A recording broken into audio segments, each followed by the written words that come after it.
Thank you very much. The gentleman from Texas, Mr. Green, who is also the chair of the Subcommittee on Oversight and Investigations, is now recognized for 5 minutes. Thank you, Madam Chair.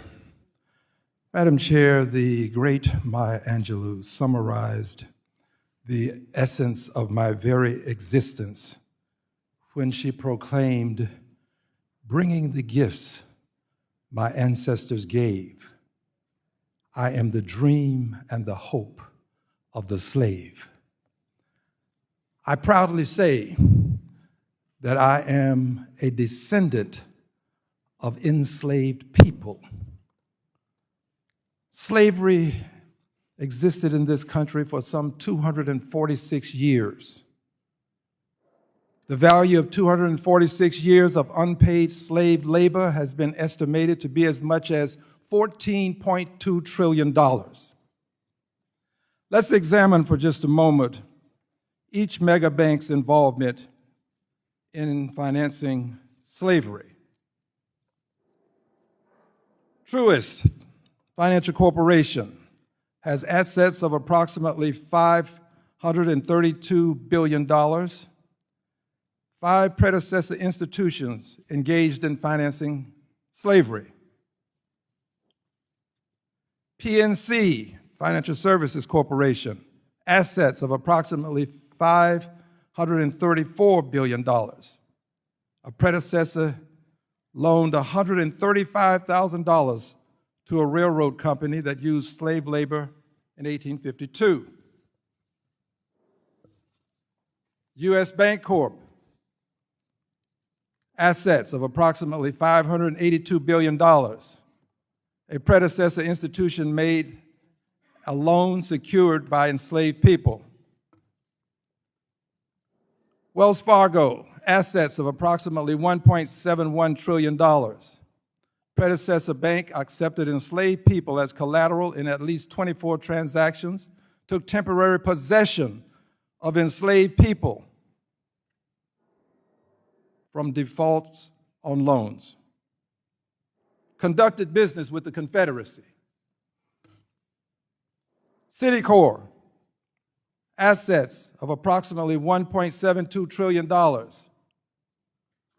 Provided a chart of mergers pursuant to a request that we made and acquisitions over a course of 210 years that is lengthy and complex, but didn't give us a detailed report. Staff has asked for more information, hasn't received it to this date. More to be said on that at a later time. Bank of America, assets of approximately $244 trillion. A predecessor bank secured a mortgage with real and personal property.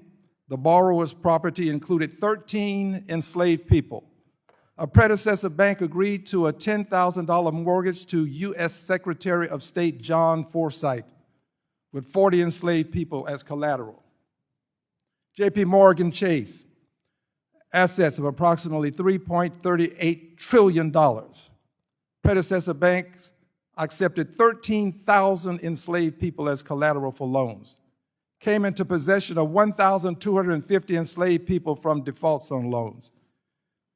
In the case of J.P. Morgan Chase, there has been an apology publicly made and an announcement of $5 million scholarship, which amounts to about $384.61 per enslaved person. These scholarships went to persons in Louisiana. I have a question for you, each of you. Question is this: if you believe your bank has done enough to atone for your involvement with slavery, kindly raise a hand into the air. Let the record reflect that no hand has been raised. Next question: will you publicly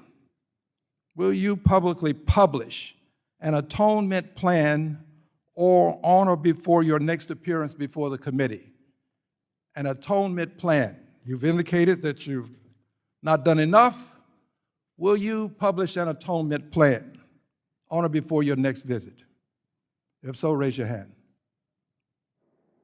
Let the record reflect that not one bank has proposed an atonement plan. Let's move to another area quickly. I don't perceive either of you to be, any of you to be a person of color. Have you self-identified as a person of color? Raise your hand. Not one person raises a hand. In the next 10 years, will there be a person of color to head your institution?